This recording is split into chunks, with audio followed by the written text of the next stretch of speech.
Senate 150, clerk will read. Senate 150, favor with amendment by the 3M committee.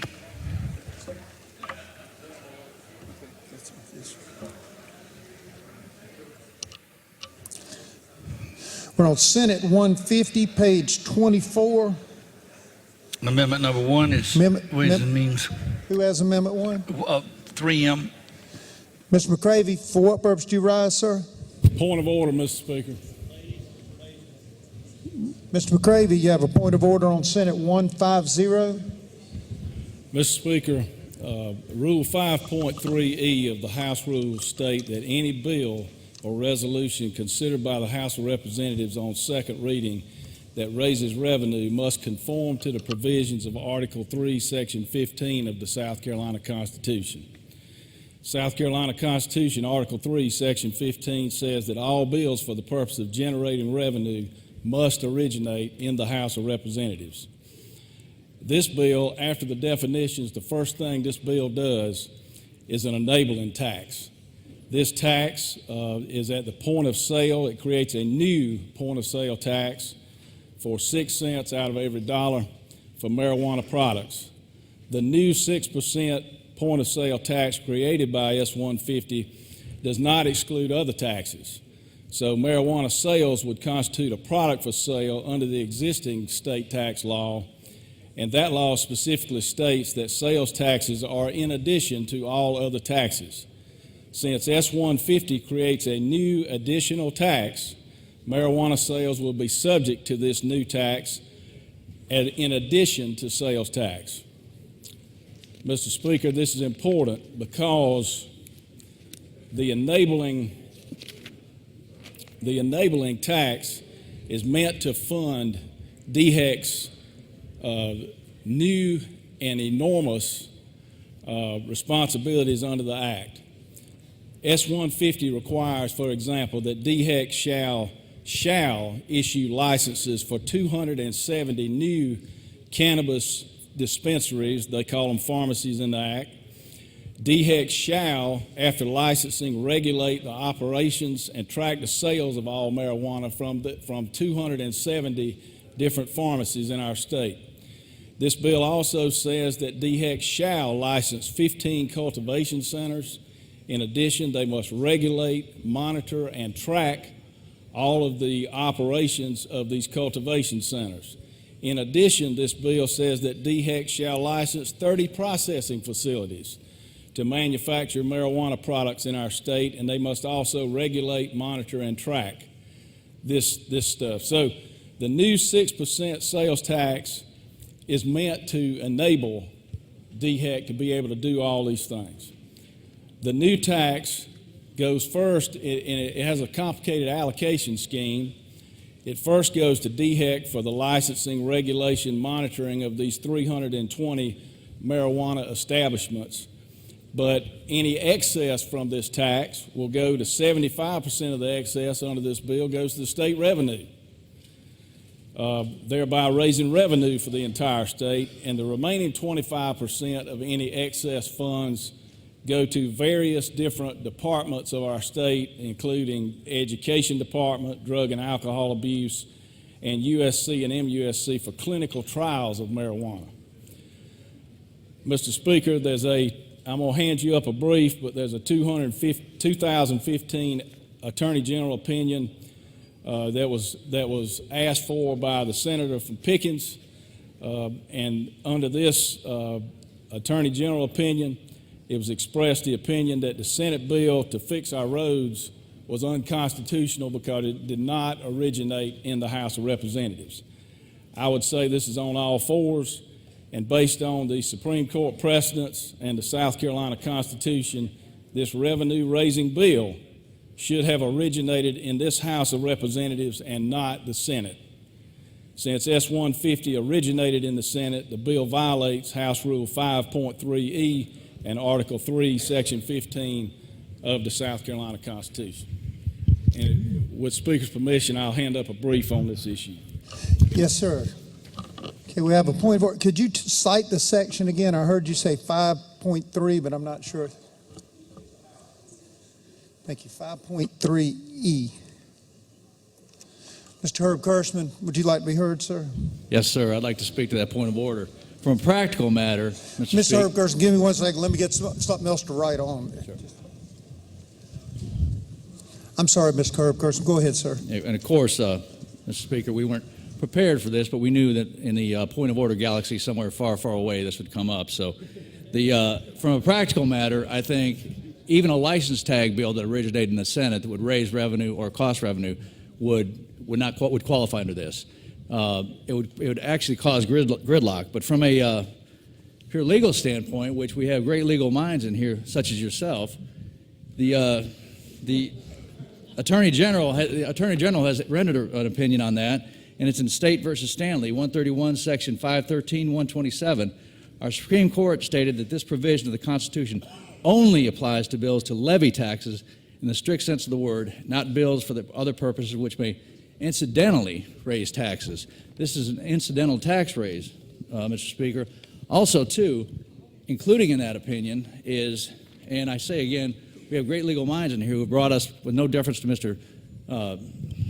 DeJeffrey here, have brought us past where Alabama was. Alabama concluded the same thing. We use that in there. So we are so far ahead of Alabama because of the great minds we have in here. And I'd be more than happy to submit this. The Alabama Supreme Court held a bill, and I'm articulating this because it is in the Attorney General opinion they held that a bill whose chief purpose is concerned with revenue and not one which brings into play the exercise of the police power of the state with the revenue feature and incidental purpose thereto, it is deemed to fall within the constitutional requirement. And I'll be more than happy to submit this.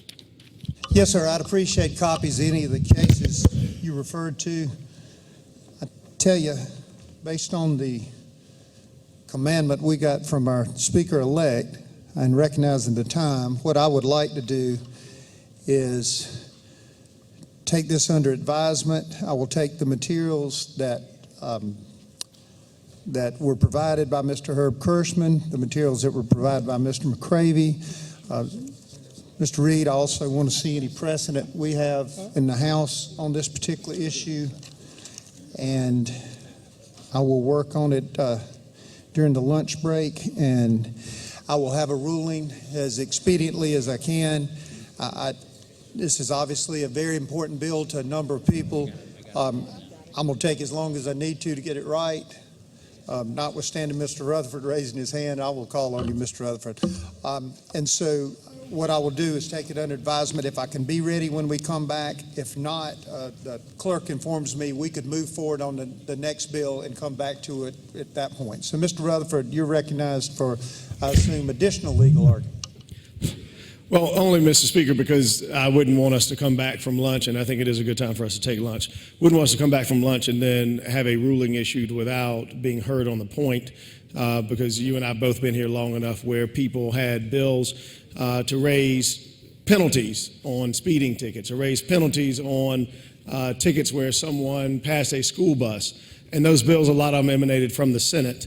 And just to make the point that, according to our good friend, Mr. McCravey, all of those laws would now be unconstitutional, some of whom are responsible for the funding of victims advocate programs, some of whom are responsible for funding cameras that go on school buses, a lot of things in this state that have been bills from the Senate that incidentally raise revenue. And as Mr. Herb Kirschman stated, the Supreme Court case is on point. If it incidentally raises revenue, then that's what it is. This is not a revenue-raising bill, which is why Mr. McCravey has so many amendments to it. But other bills that have done the same, have become law, would now be here invalid based on a ruling that suggested that Mr. McCravey was correct. Thank you, Mr. Rutherford. Anyone want to be heard further on the issue? Okay. Mr. Rutherford, I appreciate that you delineated that there's very important that I don't mess this up. I appreciate it. Mr. Williams recognized. Yes, sir, Mr. Speaker. Thank you. Just to be clear, are we talking about a revenue-raising bill or creating a new tax to revenue for revenue?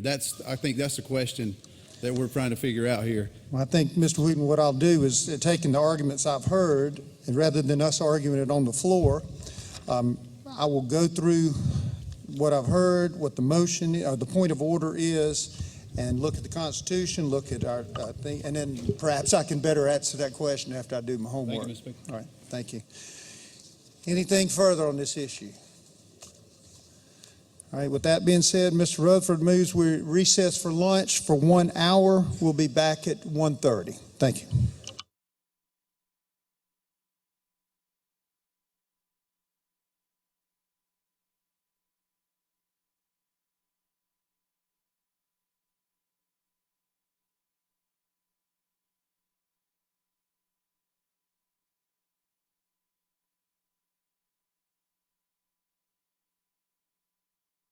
Okay. All right, ladies and gentlemen, we're now in second reading statewide contested bills, and because we're interrupted debate status, that brings us to Senate 150.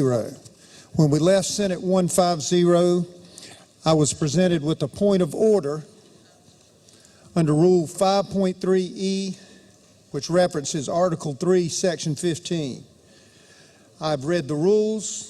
I've read the case law that was submitted to me. I've seen what the Supreme Court said. I've looked at the AG opinion as well as the Alabama case, Mr. Herb Kirschman, you referenced.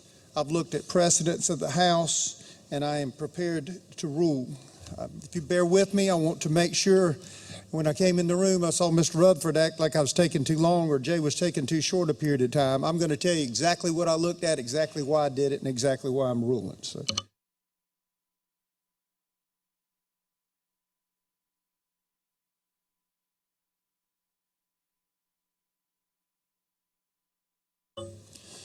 First, the motion under 5.3E of our rules says any bill or resolution considered by the House of Representatives upon second reading that raises revenue must conform to the provisions of Article 3, Section 15 of the South Carolina Constitution.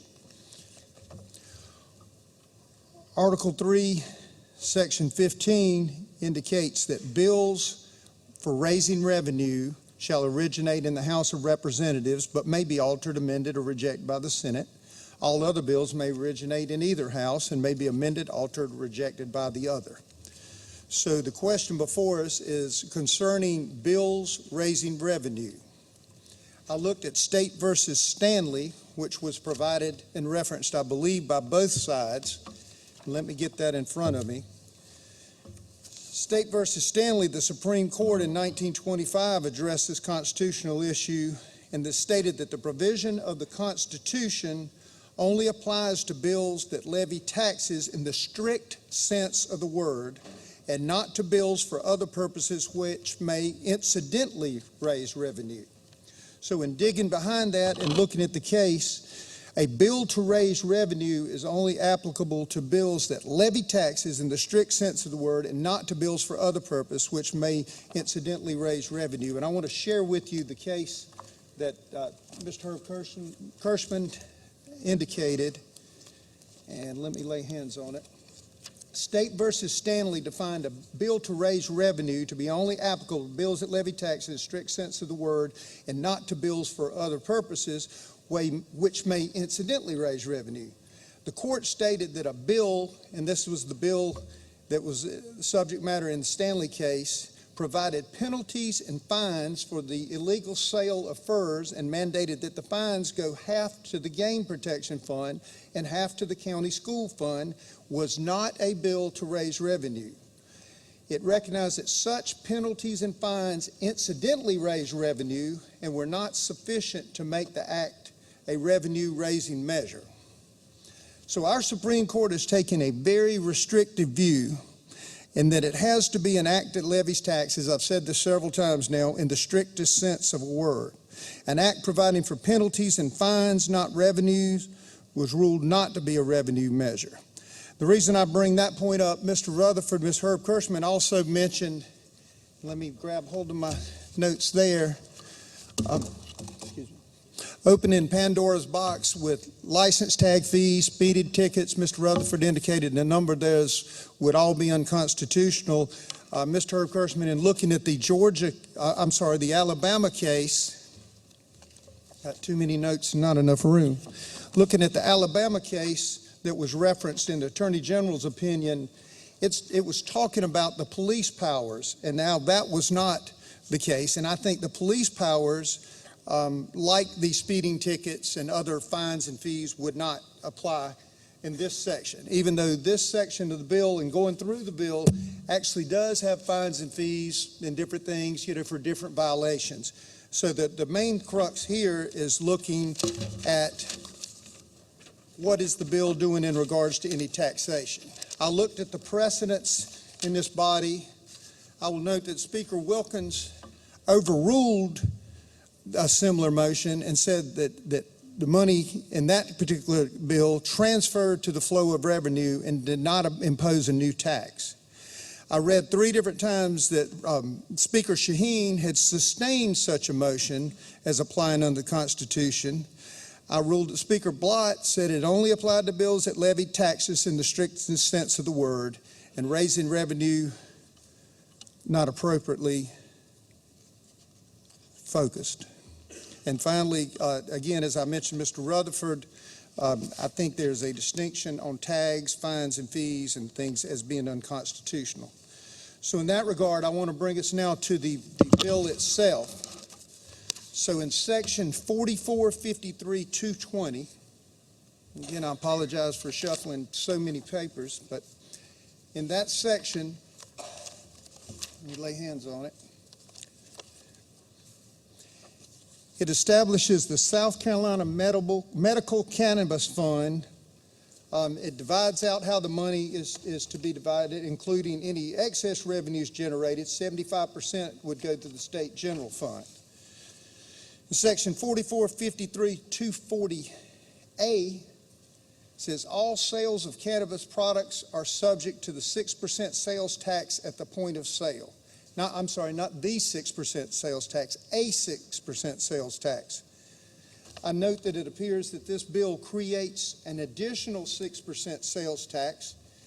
There indicates in there no exception to our use and sales tax law, which says the taxes imposed by this chapter, which is the taxes in the chapter not to supersede any other taxes. The sales and use section of 1236-2650, taxes imposed by this chapter are in addition to all other taxes, licenses charged, and no provision in this chapter may be construed to relieve any person from payment of a license or privilege tax now or hereinafter imposed by law. There is no exemption in the cannabis bill for the paying of sales tax independent. So in essence, what this bill does is creates a new 6% tax followed by not removing the state sales tax. And again, I note there is no exemption. It also does not exempt for medical necessity like we do for pharmaceuticals. And so in my estimation, this bill levies taxes in the strictest sense of the word, and it's not merely incidental. It is a core ingredient. It is actually follows the definitions and establishes a separate tax to create the whole infrastructure for the marijuana program. Therefore, I would sustain the point of order in this matter and rule that it is not appropriately beginning in the House of Representatives. Thank you. Mr. Rutherford, recognized. And while I am not agreeing that I believe your ruling to be the correct ruling, I will further tell you that I have an amendment which strikes all of these sections that you have mentioned, which means that it would no longer need to originate in the House of Representatives. There is no penalty stated by the court, and so we could still, and because presumptively everything that this House does is presumed to be constitutional, we would strike all of the provisions that you mentioned in the medical marijuana bill.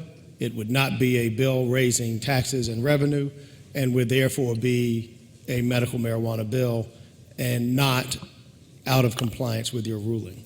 Yes, sir. And so we would then ask that the bill be allowed to proceed as stated. Give me one moment.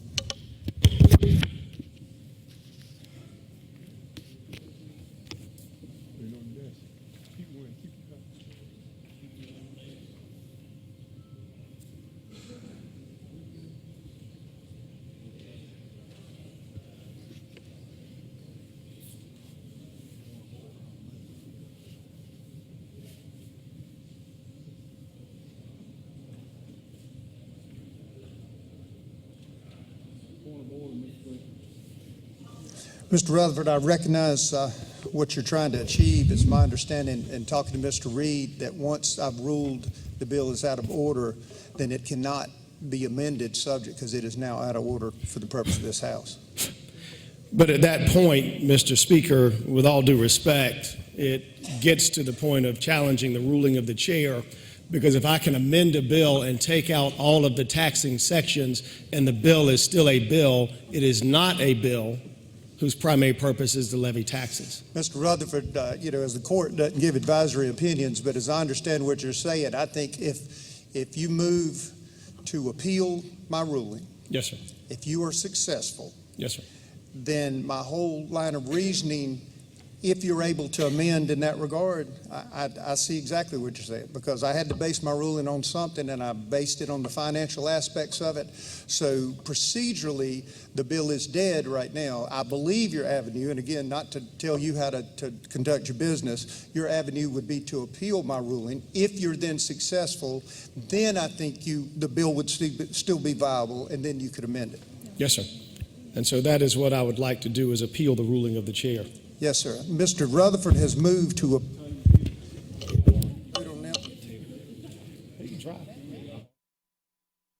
Right. Listen, ladies and gentlemen, the first thing we have to do, since I made the ruling, we kind of loped through this one time with Mr. Hill before, but since I've made the ruling, there will ultimately be a decision and a vote. So I'm going to see if I can find some backup here, since I would have a conflict in presiding over appeal of my own ruling. And so I am going to contact Speaker Lucas, and he will preside over this. So before we move to any tabling or anything, you're asking the wrong guy. Let Speaker Lucas take the chair.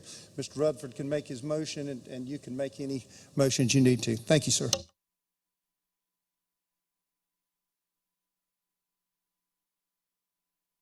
House will stand at ease for just a moment.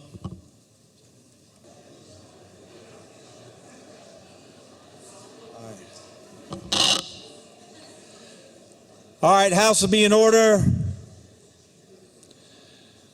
Mr. Pope, when he was presiding, was called upon to rule upon a question. My understanding is that he has now ruled upon the question. Mr. Rutherford, I believe you indicated that you wish to appeal the Speaker's ruling. Is that correct? That's correct. Okay. Yes, sir. All right. So, Mr. Rutherford has moved to appeal the Speaker's ruling. Mr. McCravey moves to table Mr. Rutherford's motion and Mr. Hyatt requests a roll call. Now, I'm going to ask first if 9 members second Mr. Hyatt's request. All right, 9 do. Let me tell each of you what you're voting on so you will be sure. So if you wish to sustain the Speaker's ruling, yes, sir. No.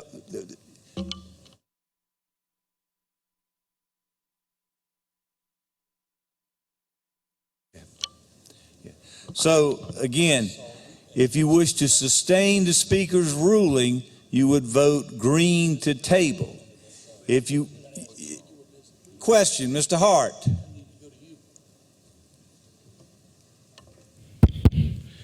Before we go to vote, I want to point your attention to 1.5. Yes, sir. Which is the appeal for the Speaker on a point of order. There's no procedure to table a motion to appeal. First of all, there is no motion. It's a right according to the rule. So Mr. Rutherford did not make a motion. All he did was follow the rule of 1.5 and ask for an appeal. So you cannot table his right to appeal under 1.5. Mr. Hart, I don't agree with that. The prior precedent of the House clearly allows Mr. Rutherford's request to appeal to be tabled.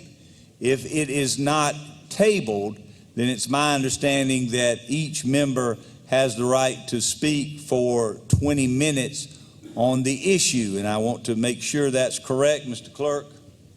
Mr. Clerk informs me that's correct. So we have to go through the tabling motion, Mr. Hart, and based upon those results, at that point, we may or may not debate the issue of appeal, depending how the vote goes. Yes, sir. Okay, I want everybody to be clear. Okay, so again, I want to again tell you what you're voting on. To sustain the speaker's ruling, you would vote green to table. To overturn the ruling of the speaker, yes, sir, Dr. Thigpen. Thank you so much. I'm sure others are probably confused as I am. I know there are a lot of questions being asked. You said that I agree with Mr. Hart in that it was an ask for appeal, which I believe is the right of any member to ask for a question or a point of order or an appeal. To table it, you said that based off of precedent of the House. What precedent or when was a tabling of an appeal made? Cite the precedent I'm asking for. Okay. Mr. Rutherford requested an appeal. Mr. McCravey moved to table. Mr. Hyatt requested a roll call. So the question before me, I believe you're asking, is how do I determine that an appeal may be tabled? And I'll refer you to House Rule 1.5 and Mason's manual section 243.2. You can see also the House Journal of April 12, 2000, where the House tabled Representative Pinckney's appeal of Speaker Wilkins.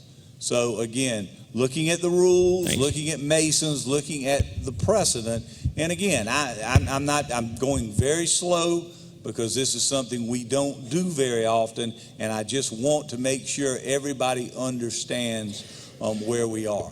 And again, if we do not table, then individual members will have 20 minutes to speak regarding the appeal. So does everybody understand where we are? Are there any questions? Mr. Reed, is there anything I need to say that will elucidate the matter anymore?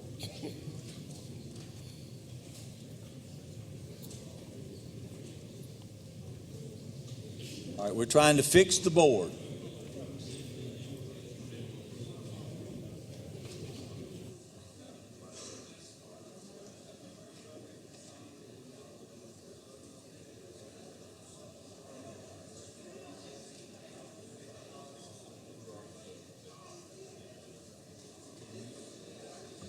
All right, the board appears to be ready. Are all members ready? Any further questions of the chair?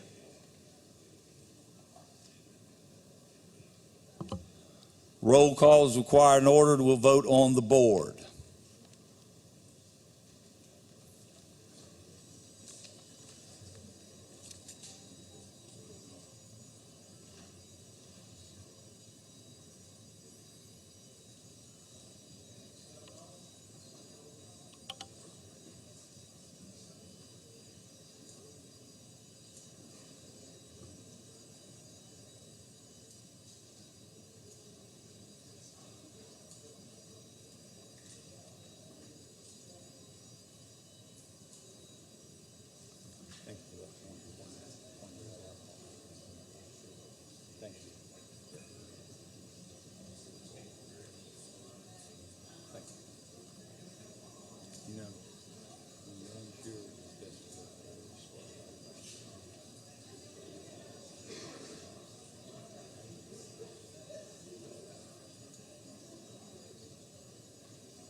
all members wishing to vote voted?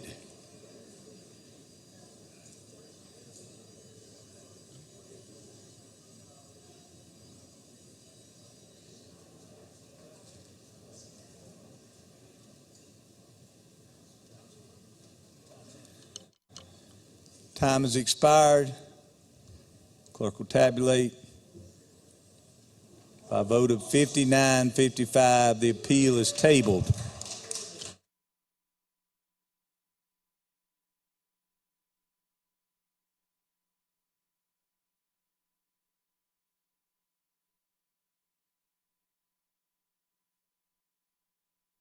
Mr. Hart.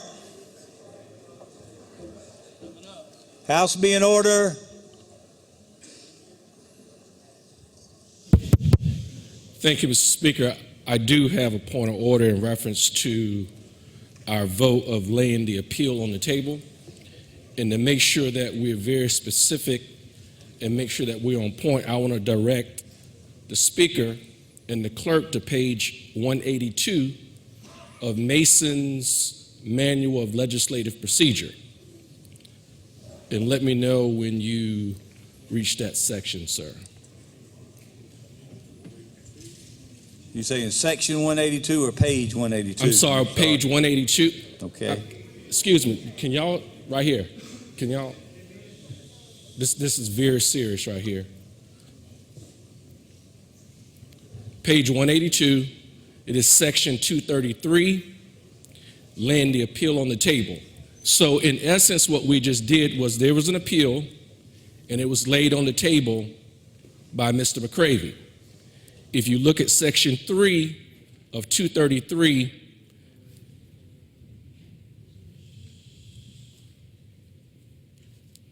specifically, number 3 says, when an appeal is laid on the table, which was done, it does not carry the main subject, which was the ruling by Mr. Pope, with it.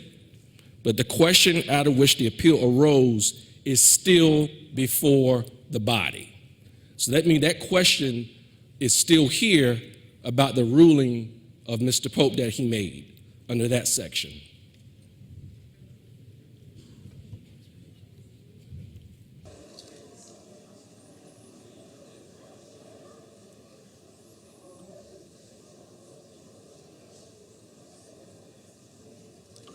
All right, Mr. Hart, after looking at numerous rules, and I thank you for your point of order, I will go through the analysis that I went through, and I have read section 233 specifically, subsection 3, which states when an appeal is laid on the table, it does not carry the main subject with it, but the question out of which the appeal arose is still before the body. So the appeal has been tabled. It has been rejected. It has been laid on the table. The underlying question was Senate Bill 150. That was ruled out of order by Speaker Pope. The House has affirmed that decision. There is no further question that we can deal with, not the bill itself, because that's been ruled out of order, and not the appeal which the House has affirmed. So I've reviewed what you've said. I've gone through this section and the section I cited. I'm certainly understand the frustration of members, but I believe that your point should be overruled, Mr. Hart. If you have a question about my ruling, you can come up here and ask. At further points, I'll be glad to take.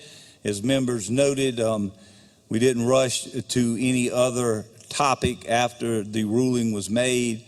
We wanted to give members time to raise points if they wish to make them. So if there are any further points, the chair would be glad to take those.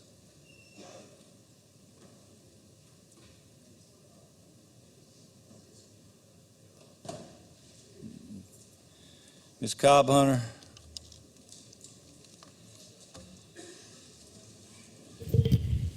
Thank you, Mr. Speaker. Would it be in order to make a point of inquiry about the previous ruling? Would that be in order and appropriate? No, ma'am. Ms. Cobb Hunter, the ruling's been made, and again, I'll be glad to certainly talk to you about the ruling. You know, I have looked at it. The clerk has looked at it. The attorney for the House has looked at it. I feel fairly certain that we are right in what we are telling you.